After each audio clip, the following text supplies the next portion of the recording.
मित्रांनो नमस्कार. कायदेशीर माहिती देणाऱ्या माझ्या YouTube चॅनलमध्ये तुमचं स्वागत आहे. आजचा विषय ईओडब्ल्यू आणि चिट फंडचा त्यांचा तपास या बाबतीतली आजचा व्हिडिओची माहिती आहे. सर्वप्रथम ईओडब्ल्यू म्हणजे आर्थिक गुन्हे शाखा, आर्थिक गुन्ह्यांचा तपास करणारी पोलीस युनिट. टोरेस सारखी नवनवीन फसवणूक करणाऱ्या ज्या अनेक कंपन्या आहेत, ज्या हजारो गुंतवणूकदारांच्या अगदी सहजगत्या कोट्यावधी रुपयांचा गैरवापर करतात, अफरातफर करतात, घेऊन परागंद होतात, अशांची चौकशी कोण करणार? कारण गुंतवणूकदार पण हजारांच्या संख्येने असतात. पोलीस स्टेशनमध्ये नेहमीच्या तपास सोडून ही तपासाची लाईन लागायची.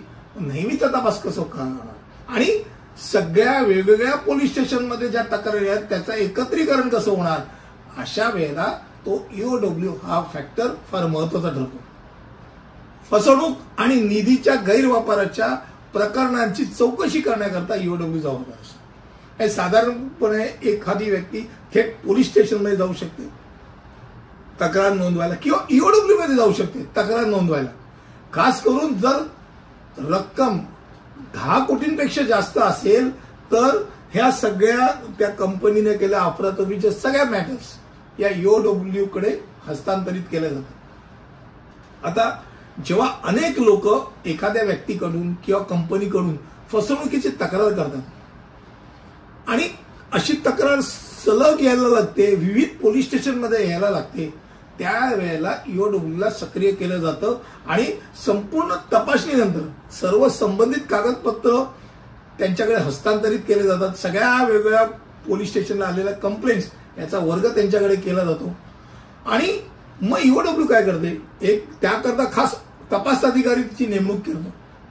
तो तपास अधिकारी सदर कंपनीचे किंवा बँक असेल किंवा कुठची फायनान्शियल कंपनी असेल, जे कोणी असतील त्यांचे बँक अकाउंट फ्रीज करतात. सर्वप्रथम फ्रीज केलं जातं.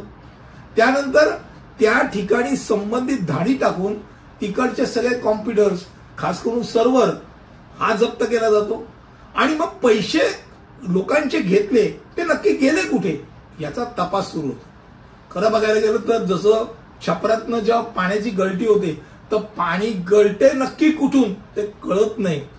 पाणी खाली टपकते कुठून ते कळतं, गळते कुठून ते कळत नाही. तशीच गोष्ट ही ती होते.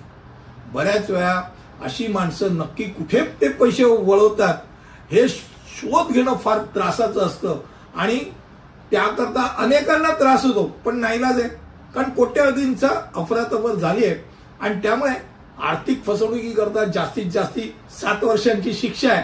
आणि त्या शिक्षेस पात्र असणाऱ्या प्रत्येकाला जर त्यांनी पॉन्झी योजना आणली असेल, फसवणूक केली असेल, त्यांना पकडून त्यांच्याकडनं विविध माहिती गोळा करण्याकरता त्याला आतमध्ये पोलीस तपासाकरता घेऊन संपूर्णतः हे जे काही प्रकरण आहे ते प्रकरण संबंधित अधिकाऱ्यांच्या समोर ठेवलं जातं. राज्य सरकारने अतिरिक्त पोलीस महासंचालक एडीजी, आर्थिक गुन्हे शाखा ईओडब्ल्यू, महाराष्ट्र यांच्या कार्यालयाला तपास आणि नियंत्रणाचे स्वतंत्र अधिकार बहाल दिले. आता खास करून एडीजी ईओडब्ल्यू याला आता सर्वोच्च न्यायालय किंवा उच्च न्यायालय किंवा महाराष्ट्र सरकार किंवा पोलीस महासंचालक म्हणजे डीजीपी यांनी नियुक्त केलेल्या प्रकरणांची चौकशी त्यांना करायचीच असते. किंवा मी मगाशी म्हटल्याप्रमाणे 10 कोटीच्या वर गेले की त्याची करायची असते. त्यामुळे एडीजी ईओडब्ल्यू कार्यालय सक्षम प्राधिकाऱ्याकडनं एकदा मंजुरी घेतल्यानंतर संबंधित तपासी अधिकारी जो नेमला जातो त्याच्याकडे पूर्ण अधिकार देते. प्राथमिक चौकशी केली जाते, शोध घेतला जातो, अटक केली जाते, आरोपपत्र दाखल केलं जातात आणि अंतिम अहवाल तो संबंधित जे सक्षम प्राधिकारी आहे त्यांच्या समोर ठेवला जातो पुढील कारवाई करता. मला असं वाटतं ईओडब्ल्यू आणि चिट फंडचा तपास साधारणतः कसा होतो या संदर्भात थोडक्यात तुमच्यासमोर मी माहिती ठेवली. पुढच्या व्हिडिओमध्ये असंच काहीतरी नवीन आणि चांगलं माहिती घेऊन येईल. तिथपर्यंत इथेच थांबतो. धन्यवाद.